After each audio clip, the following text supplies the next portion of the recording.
நண்பர்கள் அனைவருக்கும் வணக்கம். Kallakurichi BRK academy. நம்ம இன்றைக்கி வந்து 6ஆம் வகுப்பு தமிழில் 3ஆம் பருவத்தில் இயல் 2 நம்ம அதை வந்து ஷார்ட்கட் சொல்ல போகிறோம். ஓகேங்களா? ஓகே, நம்ம டெட்டு, டிஆர்பி, போலீஸ் எல்லா எக்ஸாமுக்கும் கண்டிப்பாக நம்ம தமிழ் வந்து நம்ம முக்கியமாக படிக்கணும். முக்கியமாக அந்த 6, 9, 11 தமிழ் வச்சு கண்டிப்பாக படித்தா தான் டிஎன்பிஎஸ்சிலாம் கிளியர் பண்ண முடியும்னு எல்லாத்தையும் தெரியும். ஓகே, அதுக்கான ஷார்ட்கட் தான் இப்போ சொல்ல போகிறோம். ஓகேங்களா? இதில் யார் ஃபஸ்ட்டு வந்து பராபர கண்ணி அப்படின்னாவே யார் வருவா அப்படின்னா எல்லாருமே கண்டுபிடிச்சிடலாம். தாயுமானவர் யார்? தாயுமானவர் பாருங்களா. தம் உயிர் போல எவ்வுயிரும் தான் என்று தாண்டருள் கூர் செம்மையர் ஏவில் என்று செய்வன் பராபரமே அப்படின்னு சொல்லி வருதுங்களா. இந்த பராபரமே அப்படின்னு சொல்லி சொன்னாவே தாய்மானவர் தான் சொல்லி நம்ம அடிச்சிடணும். ஓகேங்களா? கூர்னா மிகுதி, தாண்டூர்னா குளிர்ந்த கருணை, செம்மை இருக்குன்னா சான்றோருக்கு, ஏவல்னா தொண்டு, பராபரமே மேலான பொருள். கூர்னா கூர்மையான மிகுதி அப்படின்னு அமைச்சிக்கலாம். அருள்னாவே கருணை தானே, அந்த தாண்டூர்லாம் கருணை, செம்மை இருக்குன்னா சான்றோருக்கு. ஓகேங்களா? ஓகே, அனைத்து உயிர்களும் தம் உயிர் போல் கருது தம் மீது சான்றோருக்கு தொண்டு செய்வேன்னு சொல்லி பொருள் கொடுத்துருக்காங்க. ஓகே, நம்ம தாய் என்ன பண்ணுவான், தம் உயிரை எவ்வுயிரும் போல் நான் எல்லா உயிரும் போட்டு நம்ம கருதி நமக்கு சாப்பாடு கொடுப்பா. அது மாதிரி அன்பர் பணி செய்வா அப்படி சொல்லி நான் வச்சுக்கலாம். 2வது பாட்டு அன்பர் பணி. பணினா தொண்டு, எய்தும்னா கிடைக்கும்னு அர்த்தம். அடுத்து எல்லோரும் இன்புற்று இருக்க வேண்டும் நினைக்கிறது யார்? எல்லோரும் சந்தோஷமாக இருக்குன்னு நினைக்கிறது ஒரு தாய் தான் அப்படின்னு சொல்லி நான் வச்சுக்கலாம்.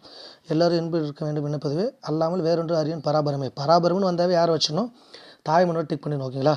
எல்லோரும் எல்லா மக்களும் அர்த்தம், அல்லாமல்லாம் அதை தவிரன்னு அர்த்தம்.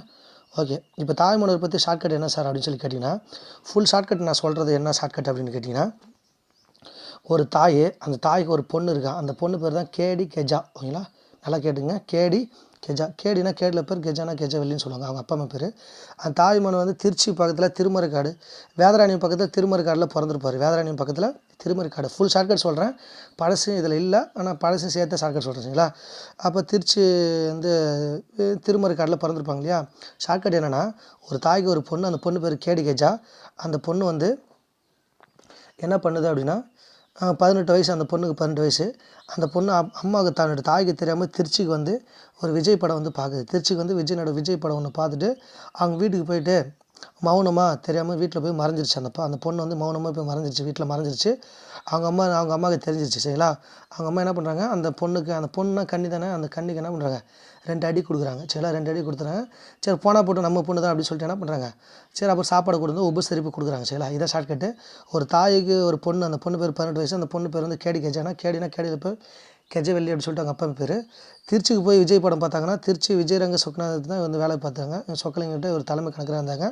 அப்புறம் இந்த படம் பார்த்துட்டு வீட்டுக்கு வந்துட்டாங்க இல்லையா. வீட்டுக்கு வந்து மௌனமும் வந்து மறைஞ்சிட்டாங்க இல்லையா. மௌன குருங்கிறது அவரோட குரு பேர் மௌன குரு. மறைஞ்சிட்டாங்கன்னா திருமறைக்காடு. ஓகேங்களா? அப்புறம் அவங்க அம்மா வந்து பார்த்து 2 அடி கொடுத்தாங்களா கன்னிக்கு. அப்போ கன்னி என்பது 2 அடி. ஓகேங்களா? அப்புறம் சரி போனால் போட்டுன்னு உபசரிப்பு கொடுத்தாங்க. சரி சாப்பாடு கொடுன்னு சொல்லி உபசரிப்பு கொடுத்தாங்க. அதான் தமிழ் மொழியின் உபநிடதம் அப்படின்னு சொல்லலாம். 18 வயசு பொண்ணுன்னா 18ஆம் நூற்றாண்டு. ஓகேங்களா? இதில் எல்லா ஷார்ட்கட்டும் வந்துடும். கண்டிப்பாக அந்த ஷார்ட்கட் உங்களுக்கு பிடிச்சிருக்குன்னு நம்புகிறேன். நீங்கள் இதில் ஃபுல்லாகவே நம்ம ஏ டு இசட் பற்றி இவரை பற்றி கேள்வி கேட்டாவே இந்த நான் சொன்ன இந்த ஒரு கதையிலே எல்லா ஷார்ட்கட்டும் இதில் முடிஞ்சிடும். ஓகேங்களா? நம்ம ஃபுல் அண்ட் ஃபுல்லாக நம்ம ஷார்ட்கட்லேயே நம்ம படித்தா தான் கண்டிப்பாக எந்த கொஸ்டின் கேட்டாலும் நம்ம அடிக்க முடியும். மனப்பாடம் பண்ணால் டவுட் வரும், இந்த கொஸ்டின் அந்த கொஸ்டின் டவுட் வரும். ஓகேங்களா? ஒரு பொண்ணு போய் படம் பார்க்க போது, ஓகேங்களா, ஒரு பொண்ணு அந்த படம் பார்க்க போது, அந்த படம் பார்க்குறப்ப தெரியாமல் வந்து வீட்டில் வந்து மறைஞ்சிட்டாங்க. விஜய் படம் பார்க்க திருச்சிக்கு போயிருக்காங்க. அப்புறம் 2 அடி அடித்தாங்க. 2 அடினா கன்னி என்பது 2 அடின்னு சொல்லுவாங்க. ஓகேங்களா? அப்புறம் உபசரிப்பு கொடுத்தாங்க. அவ்வளோதான் ஷார்ட்கட்டு. அதுபோக தம் உயிர் என்பது சேர்த்து எழுது, இந்தமாரி சேர்த்து எழுது எல்லாமே உங்களுக்கு தெரியும். ஓகேங்களா? இதை நீங்கள் ஒரு டைம் பார்த்துங்க. நீங்கள் நல்லவர் அப்படின்னு சொல்லி இது யார் சார் இந்த பாடத்தில் யார் சார் வரா அப்படின்னு கேட்டிங்கன்னா வந்து கலீல் கிப்ரான். ஓகேங்களா? இப்போ நம்ம ஷார்ட்கட்டே என்னென்னா, வாழ்க்கை திரும்பி செல்லாது நேற்றுடன் ஒத்து போகாது அப்படின்னு சொல்லி பாட்டு பாடியிருக்காரு. அது என்ன பண்ணுறாரு, கலீல் கிப்ரான் அப்படின்னு சொல்லிட்டு என்ன பாடல் பாடியிருக்காரு அப்படின்னா, நம்ம கலீல் கிப்ரான் பற்றி ஷார்ட்கட் சொல்லணும் அப்படின்னா அவர் ஒரு டைலாக் தான். ஓகேங்களா? ஒரே ஒரு வரி தான். இவர் என்ன பண்ணார் அப்படின்னா, நம்ம அந்த களியை கிஃப்டாக கொடுக்குறாரு. களினா நம்ம சாப்பிட்ற களி இருக்கு இல்லையா, அது உண்மையிலும் உடம்புக்கு நல்லது. களியை கிஃப்டாக கொடுத்துட்டு அது வந்து யார்கிட்ட கூட ஒரு பெண்ணுக்கு ஒரு மணமக்களுக்கு என்ன கிஃப்டாக கொடுக்குறாரு கலீல் கிப்ரான் வந்து களியை கிஃப்டாக எடுத்துகிட்டு போயிட்டு அந்த போய் கொடுக்குறப்ப என்ன சொல்கிறாருன்னா, நான் களியை கிஃப்டாக கொடுக்குறேன், அது உங்களுக்கு லாபம் தான். இந்த உணவு வந்து உங்களுக்கு ரொம்ப நல்லாயிருக்கும், உங்களுக்கு உடம்புக்கு வந்து சக்தியாக இருக்கும்னு சொல்லிட்டு லாபம்னா லெபானன், களி கிஃப்ட்னா களி கிஃப்ட்ரான், லாபம்னா லாபமாக இருக்குன்னா லெபானன் சொல்லி கொடுக்குறாரு. கொடுத்துட்டு இந்த பாடல் வரி என்னென்ன இருக்குது, வாழ்க்கை பின் திரும்பி செல்லாது, வாழ்க்கை நம்ம பின்னாடி போக முடியாது, ஆனால் இருக்கிற வரைக்கும் நீங்கள் நல்லாவே சந்தோஷமாக வாழுங்க அப்படின்னு சொல்கிறாரு. லாஸ்ட்டாக ஒரு வார்த்தை என்னென்னா, இந்த புவியில் நீங்கள் தீர்க்கதரிசியாக வாழணும்னு சொல்லிட்டு வாழ்த்துறாரு. இந்த புவியில் தீர்க்கதரிசியாக வாழணும் அப்படின்னு சொல்லிட்டு களியை கிஃப்டாக கொடுத்துட்டு உனக்கு லாபம் தான், வாழ்க்கை பின்னாடிலாம் போகாது. சரிங்களா? புவியரசு தீர்க்கதரிசி அப்படின்னு சொல்லி மொழிபெயர்த்த தீர்க்கதரிசி அப்படின்னு சொல்லிட்டு சொல்கிறாரு. ஓகேங்களா? ஓகே. இந்த புவியில் தீர்க்க தரிசனம் வாழணும்னு சொல்லிட்டு சொல்கிறார். ஓகேங்களா? ஓகே. அதுபோக பரிசு பெறும் மனநிலை நம்ம எப்படி இருக்கணும்? மகிழ்ச்சியாக இருக்கணும். வாழ்வில் உயர கடினமாக வந்து வாழ்வில் உயரணும்னா என்ன பண்ணணும்? நம்ம உழைக்க வேண்டும் அப்படின்னு சொல்லி எல்லாம் தெரியும். அடுத்து பசிப்பினி போக்கிய பாவை அப்படின்னா என்ன அப்படின்னா மணிமேகலை. என்னது? மணிமேகலை. மணிமேகலை அப்படின்னா நமக்கு எல்லாத்துக்கும் தெரியும். இந்த மணிப்பள்ளத்தீவுக்கு எந்த மணிமேகலை எடுத்து வந்து அந்த சாமிக்கு வந்து கொண்டு போய் மணிப்பள்ளத்தீவுக்கு அந்த மணிமேகலா தேவை வந்து அழைச்சிட்டு வந்து விட்டுரும். அப்போ அந்த தீவு தலைக்கு மணிமேகலை என்ன காட்சி பேசுகிறாங்க அப்படிங்கிறது அந்த கதை. சரிங்களா? நீ எப்படி இங்கே வந்தேன்னு கேட்குறாங்க. இந்தமாதிரி தெய்வம் வந்து என்னை ஈர்த்து வந்து இங்கே வந்து விட்டுருச்சு அப்படின்னு சொல்கிறாங்க.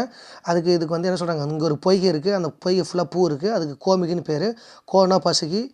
கோனா பசுன்னு தெரியும். முகினா முகம் தெரியும். இந்த பசு போன்ற அந்த முகமானது இந்த பொய்கையில் ஒரு அமுத சுரப்பி வரும். அந்த அமுத சுரப்பி எப்போ வரும்? வைகாசி திங்கள் முழு நிலவில் வரும். அந்த அமுத சுரப்பி தான் ஒரு அரிய பாத்திரம். அந்த அமுத சுரப்பில் சாப்பாடு உணவு வந்து வந்துக்கிட்டே இருக்கும். ஒரு தடவை உணவு போட்டால் போதும். அதுக்கப்புறம் சாப்பாடு வந்து அந்த சாப்பாடு வந்து அல்ல குறையாமல் உணவு வரும் அப்படின்னு சொல்லுவார். யார் சொல்லுவாங்க அப்படின்னா இந்த மணிமேகலையும் தெய்வத்தலையும் பேசுகிறாங்க. அப்படியா, அந்த பாத்திரம் எனக்கு நீயே இதை வச்சுக்கோ அப்படின்னு சொல்லி கரெக்டாக அந்த டேட்டில் அந்த வைகாசி திங்கள் முழு நிலவில் தெய்வத்தலைக்கு யார் கொடுப்பா? மணிமேகலுக்கு அந்த அமுத சுரப்பி கொடுப்பாங்க.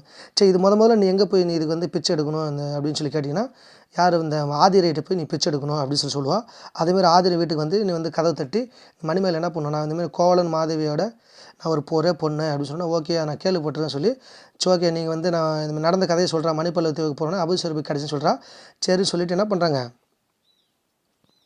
என்ன நடக்கும் அப்படின்னு கேட்டிங்கன்னா அவங்க வந்து என்ன பண்ணுறாங்க, பிச்சை எடுறாங்க. அதேமாதிரி வந்து அது மூலயமா நடக்கிற அந்த உணவு எல்லாமே என்ன பண்ணுறாங்க, ஏழை உள்ளவங்களுக்கு, முடியாதவங்களுக்கு, சிறை காவலர்களுக்கு எல்லாத்துக்கும் கொடுக்குறாங்க. முடியாதவங்களுக்கு எல்லாத்தையுமே கொடுக்குறாங்க. ஒரு நாள் வந்து சிறை காவலர்களுக்கு கொடுத்தனால இந்தமாதிரி வந்து ஒரு மன்னர்கிட்ட வந்து சொல்கிறாரு, ஒரு சிறிய பாத்திரத்துலேருந்து உணவை வந்து எடுத்தால் எல்லாத்துக்கும் கொடுத்துட்ருக்கு மணிமேகலை சொல்கிறான். ஓகே, அந்த பொண்ணு அழிச்சிட்டுவான்னு சொல்கிறாங்க. அந்த பொண்ணு வந்து மன்னரை நோக்கி பேசுது. நீ யாருன்னு சொல்லி கேட்டதுக்கு நான் இந்தமாதிரி டீட்டெயில் சொல்லுது, நான் இந்தமாதிரி பொண்ணு அப்படின்னு சொல்லுது. யார்? கோவலன் மாதவியோட பொண்ணுன்னு சொல்லுது. உனக்கு எப்படி அமுத சுரப்பி கிடச்சிதுன்னு சொல்லி அந்த வரலாறு சொல்கிறா. சரி ஓகே, நீ வந்து இந்த பசிப்பினி நீக்கிற அந்த விஷயத்த நான் சிறை காவலருக்கு நான் கொடுத்துட்ருக்கேன் அப்படின்னு சொல்கிறப்ப சரி ஓகே உனக்கு வேறு ஏதாவது உதவி வேணுமான்னு சொல்லி கேட்பா. இந்த சிறைச்சாலையில் இருக்கவங்க எல்லாமே தண்டனைலாம் கொடுக்க தேவையில்ல. அவங்க தவிர நீங்கள் எப்படி வாழ்ந்தணும், எப்படி வந்து மற்றவங்கள்ட்ட எப்படி நடந்துக்கணும், அந்த பெற்றோர் மதித்தல், முதியோர் பேணல், குறைவினர் அரவணைத்தல் அப்படிங்கிறது அந்த கல்வியை சொல்லிக் கொடுங்க, அவங்க தெரிந்து வாழட்டும்னு சொல்லுவாள். ஓகே அப்படியே ஆகட்டும் அப்படின்னு சொல்லி மணிமேகல்கிட்ட அந்த அரசர் சொல்லுவார். ஓகேங்களா? இதுதான் சின்ன கதை முடிஞ்சு. அதுக்கப்புறம் பாதம் அப்படிங்கிறது ஒரு உண்மையிலுமே சிறுகதை. இந்த பாதம்ங்கிற சிறுகதை எழுதுனது யார் சார் அப்படின்னு சொல்லி கேட்டிங்கன்னா எஸ் ராமகிருஷ்ணன் அப்படின்னு சொல்லிட்டு ஒருவர். ஓகேங்களா? எஸ் ராமகிருஷ்ணன். இந்த எஸ் ராமகிருஷ்ணன் பற்றி சொல்லணும் அப்படின்னா ஷார்ட்கட் என்னென்னு பாருங்கள். உபபாண்டமும் கதாவிலாசம் தேசாந்திரி கால் முளைத்த கதைகள் அப்படின்னு சொல்லியிருக்குங்களா. டாவரின் உடையாளர் சிறகதிலிருந்து வந்திருக்கு. இது எப்படி சார் ஷார்ட்கட் ஆச்சுன்னா இந்த கதை பேர் பாதம். இந்த ராமகிருஷ்ணனோட கால் முளைத்துனா பாதம்னா அந்த கதை. ராமகிருஷ்ணனோட பாதம் கூட பூமியில் பட்டா இவன் பாவம் நினைப்பான். யார்? ராமகிருஷ்ணன் பாவம் நினைப்பான். ஆனால் பாவம்னா பாவம்னா உபாண்டவம் அப்படின்னு சொல்லி நினைப்பார். அது மட்டும் இல்லாமல் இந்த தேசாந்தி அப்படின்னு இருக்கா, தேசாந்திரி, இந்த சாந்தியை கல்யாணம் பண்ணிட்டு கதாநாயகனாக வாழணும்னு ஆசை. சாந்தியை கல்யாணம் பண்ணிட்டு கதாநாயகனா கதாவிலாசம் அப்படின்னு ஆசை. அதுக்கப்புறம் என்ன பண்ணுறான், அந்த தாவரங்களை வந்து பயிர் பண்ணுறான். தாவரங்களை பயிர் பண்ணி பெரியவர்களும் நல்லா சம்பாரித்து வாழ்கிறான் அப்படின்னு வச்சுக்கணும். ராமகிருஷ்ணனோட பாதம் பாதம்னா கால் முளைத்த கதைகள். பாதம்ங்கிறது சிறுகதை. அது பாதம் கூட பூமியில் பட்டா பாவம் நினைப்பான். பாவம்னா உபாண்டவம். அதுக்கப்புறம் சாந்தியை கல்யாணம் பண்ணி கதாநாயகனாக வாழணும்னு நினைப்பான். அதான் கதாவிலாசம். தாவரங்களை பயிர் பண்ணி அவன் சந்தோஷமாக வாழ்வான். அவ்வளோதான். இந்த சிறுகதை பேர் என்ன சார்? இந்த பாவம்னு சொல்லி பார்த்தேன் இல்லையா. இந்த சிறுகதை பாதம்னா என்ன அப்படின்னா இவர் வந்து செருப்பு தயாரிக்க தொழிலாளி மாறிங்கிறவர். ஒரு பொண்ணு வந்து செருப்பு வந்து தச்சுட்டு கொடுத்துட்டு போ அப்படின்னு சொல்லி கொடுத்துட்டு போயிடும். அதுக்கப்புறம் வந்து அந்த செருப்பு வந்து என்ன தச்சு கொடுத்துட்டு வைங்கன்னு சொல்லிட்டு போவாள். அதுக்கப்புறம் ரொம்ப நாள் கழிச்சு வரவே மாட்டான். அதுவரை அந்த செருப்பு எல்லார் காலுக்குமே பத்துற அளவுக்கு அந்த சைஸ் இருக்கும். அதனால் வந்து என்ன பண்ணுவார், அவர் அதை வச்சு நான் நிறைய பேர் வந்து போட்டு பார்த்து நல்லா இருக்கு, எல்லார் காலுக்குமே அந்த பொருந்துற மாதிரி மேஜிக் செருப்பாக இருக்கும். அதை எல்லோரும் போட்டு பார்த்து பணம் கொடுப்பாங்க. அந்த பணத்தை வச்சு நிறைய பேர் சம்பாரித்து பெரிய ஆகிடுவார். லாஸ்ட்டாக அந்த செருப்பு கொடுத்த பொண்ணு வாங்கிட்டு போய் அந்த செருப்பு வந்து வாங்கிட்டு போகும், ஒத்தக்கால் செருப்பு. அது வந்து பத்தாமல் போயிடும் அப்படின்னு சொல்லிட்டு இந்த கதை இருக்கும். ஓகேங்களா? அதான் பாதம் அப்படின்னு சொல்லுவாங்க. சரி ஓகே. அது போக லாஸ்ட்டாக இலக்கணத்தில் பெயர்ச்சொல்னா பொருள் பெயர், இடப்பெயர், காலப்பெயர், சின்னப்பெயர் அப்படின்னு சொல்லிட்டு இருக்குது. தொழிற்பெயர் இது நம்ம தெரியும். இடத்தை குறிக்க சொல்லி இடப்பெயர். சென்னை, பள்ளி, பூங்கா, தெரு. காலப்பெயர்னா நிமிடம், வாழ், சித்திரை, ஆண்டு. காலத்தை குறிக்கிறது காலப்பெயர். சினைப்பெயர்னா அது உறுப்பை குறிப்பது. சரிங்களா? கண், கால், இலை, மரம், செடி, கொடி இதுமாரி தன்னுடைய உறுப்பை குறிப்பிடுறது. எந்த ஒரு பொருளோட உறுப்பை குறித்தாவே அது என்னது சினைப்பெயர்னு சொல்லுவாங்க. பண்பு பெயர்னா என்னது?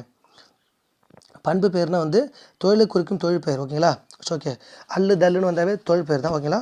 அதுக்கப்புறம் வந்து நம்ம காவியா புத்தகம் படித்தால் இதெல்லாம் நீங்கள் ஞாபகம் வச்சுட்டா நீங்களே அட்டன் பண்ணி பாருங்க. ஓகே, உங்களுக்கு இந்த சப்ஜெக்ட் உங்களுக்கு பிடிச்சிருக்குன்னு நினைக்கிறேன். ஷார்ட்கட் வந்து சொல்லியிருக்கேன். இப்போ வந்து 2ஆம் மெயிலும் ஷார்ட்கட் முடிச்சாச்சு. ஓகேங்களா? ஓகே, அடுத்தது வந்து 3ஆம் மெயில் வந்து அடுத்த வகுப்பில் பார்க்கலாம். கண்டிப்பாக உங்கள் ஃப்ரெண்ட்ஸுக்கு ஷேர் பண்ணுங்கள், சப்போர்ட் பண்ணுங்கள், சப்ஸ்கிரைப் பண்ணுங்கள். ஓகே, நன்றி, வணக்கம்.